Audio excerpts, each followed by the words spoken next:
Let us make 3 dwellings, one for you, one for Moses, and one for Elijah." He did not know what to say, for they were terrified. Then a cloud overshadowed them, and from the cloud there came a voice, "This is my Son, the beloved. Listen to him." Suddenly, when they looked around, they saw no one with them anymore, but only Jesus.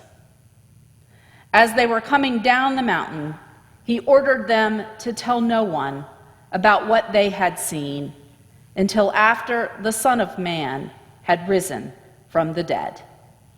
The word of the Lord. Thanks be to God. In the name of the one holy and undivided Trinity. Amen. Okay, everyone, it's time to put on your crash helmet. We've reached that time of the church year when we are invited up onto the mountaintop, and then, like a roller coaster, we're going to careen down the mountain and into the desert and through Ash Wednesday and all the way to Jerusalem, into that other hill called Calvary, and to the cross. During Lent, we get quite a bit of speed, and it's important to put on your crash helmet.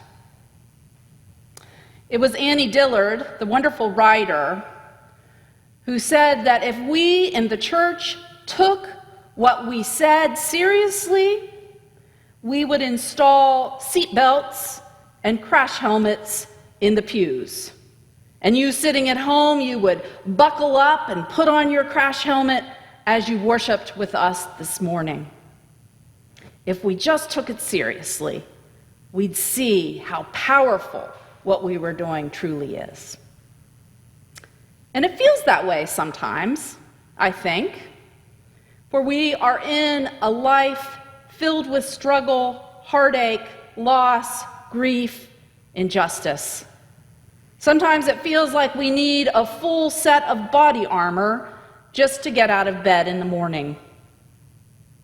A pandemic, an impeachment, makes us ask, what are we living in the midst of? God's beautiful and glory-filled creation, or the valley of the shadow of death? An economic crisis, climate change, and just the day-to-day challenge of living, of caring for loved ones, of serving the marginalized or the poor, or, just the day-to-day boredom and irritation. This journey of life truly is filled with peaks and valleys. So it's time to put on your crash helmet when you worship God, but it might be time to put on your crash helmet when you leave the house, too. But this morning, we are on the mountaintop with Jesus and Peter and James and John. And in the moment known as the Transfiguration, we see with the disciples a glimpse, a momentary vision of the intensity of God's goodness in the person of Jesus. We know in this vision that all is well. We know that the power of goodness overcomes all trial, all struggle, and all sacrifice. So think with me for a moment of a time in your life when you had a mountaintop experience. Think of a time when you were surprised or overwhelmed with joy, when you could see God's glory in your life and in the world.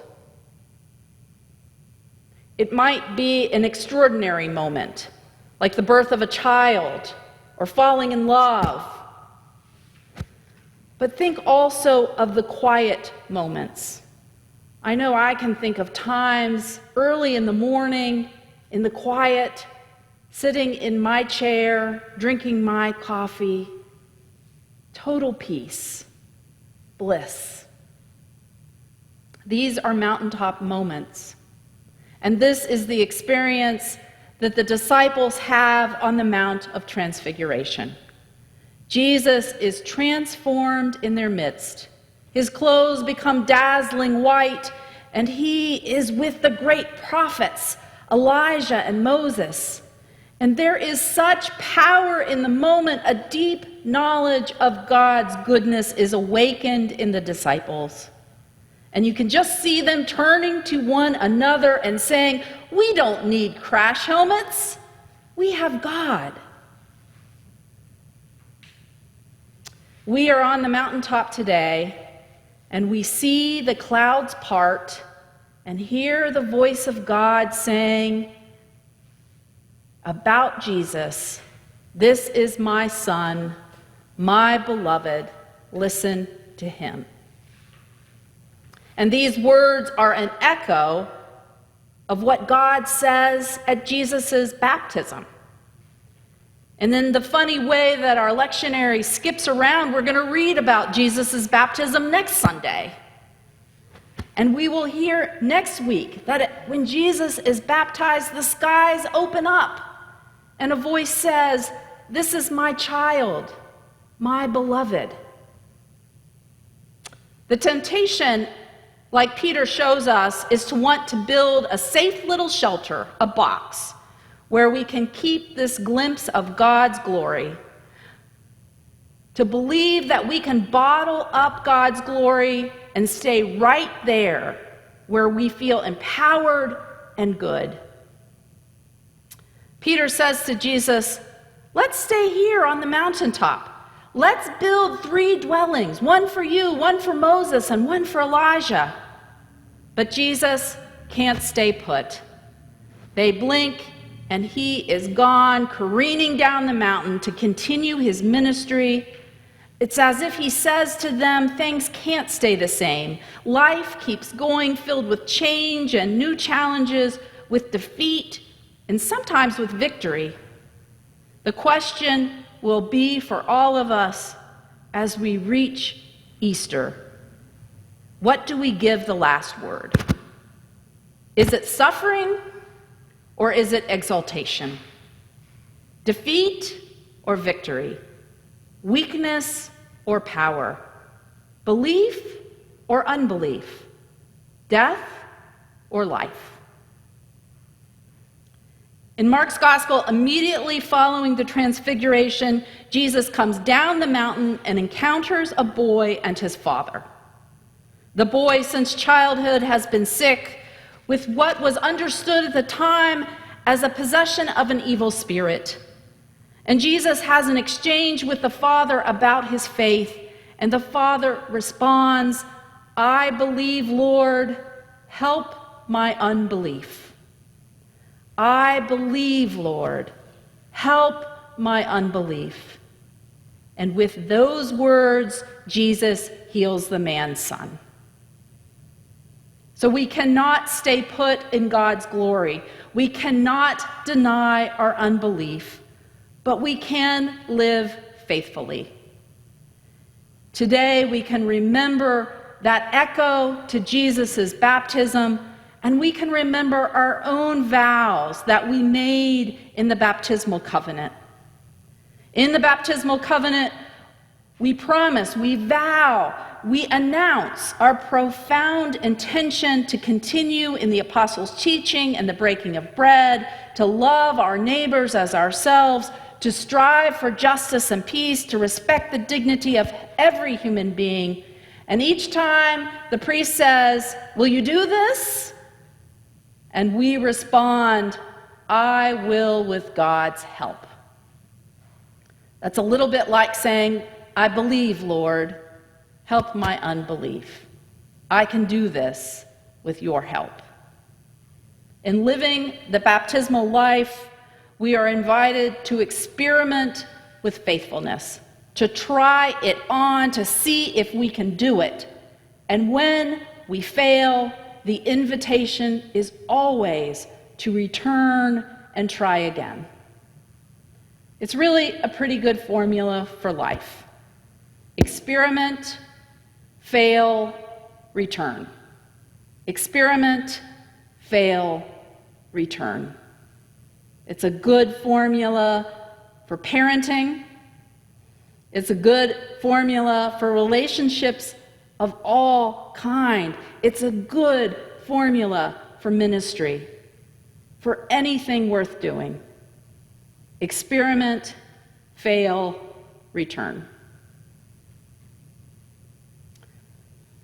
All right, friends, I have to admit it. We don't have crash helmets. But God has provided for us the means to survive this often frightening ride. One of our ways of survival is to turn to each other. We are given this community of faithful disciples to lean on and to learn from as we attempt to grow closer to Christ. Another means for survival is this story of the Transfiguration and the memory of all of those mountaintop experiences of our lives, those little glimpses of what really matters, those little glimpses of a happy ending. And we have God's promises. You are my child, my beloved. Can you hear God saying that to you? Get up, God says. Keep going. Experiment, fail, return. And do not be afraid, for I am with you. Thanks be to God.